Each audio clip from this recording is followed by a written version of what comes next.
Hello, everyone. This is Dr. Jamie Nodler from CCRM in Houston. Wanted to wish you all well and hope everyone's doing well with our current coronavirus crisis.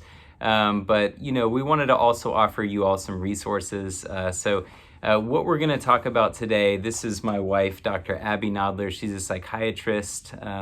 Again, really useful to us in times like these. What we wanted to talk about today is marital stress, and that can be related to both fertility treatment alone, but is kind of heightened even more during this current crisis. So wanted to bring in Dr. Nodler here and see what kind of tips and thoughts she had about how we manage relationships with this big acute stressor.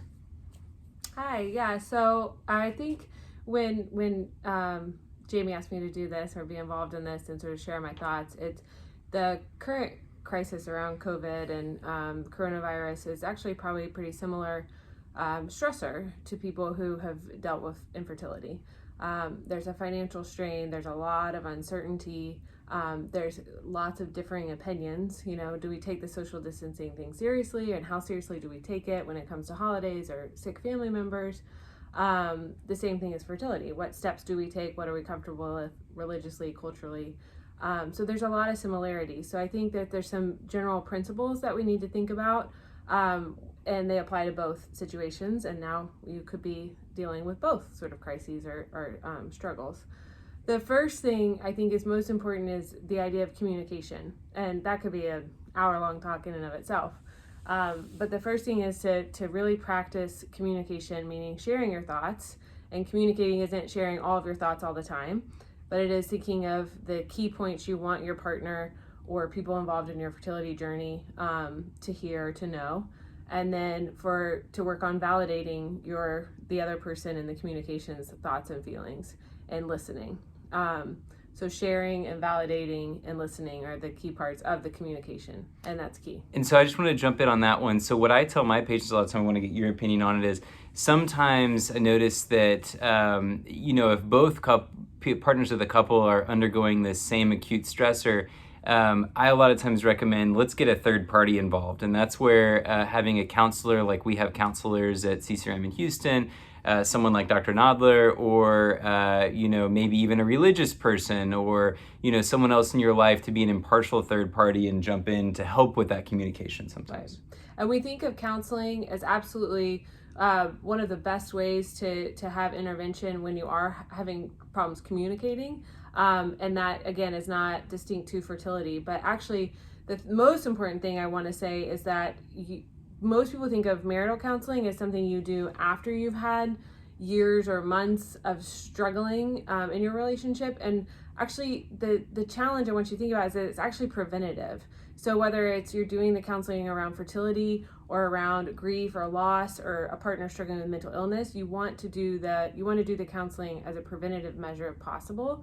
And even if it's in the midst of it, you don't want to wait till years later to get to that point. You want to do it now. And it can prevent a lot of pain and severing and miscommunication.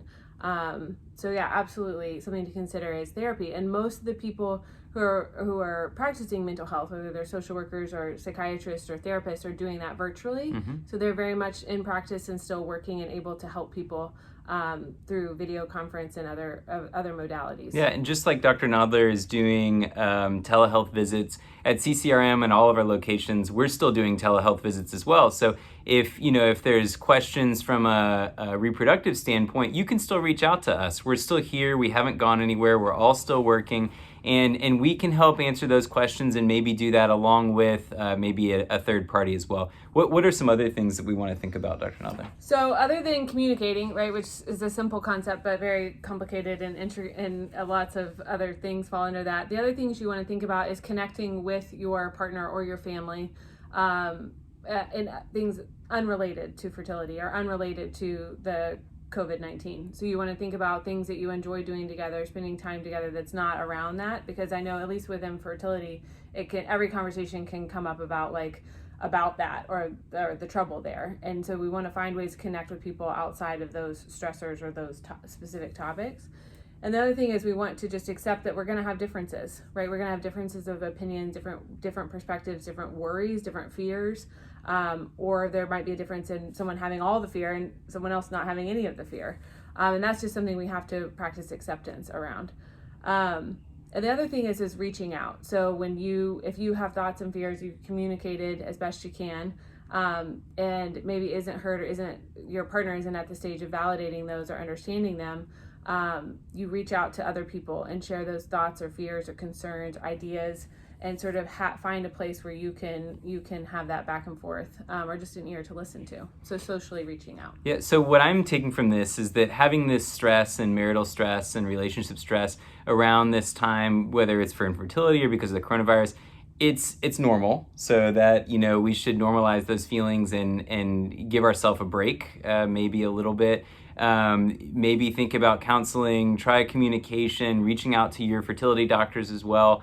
Like I said, we want to be here for you, and we're going to continue to post videos like this to give you more helpful thoughts, and we're all hoping that the world goes back to normal as soon as possible. So we're thinking about all of you. Bye-bye.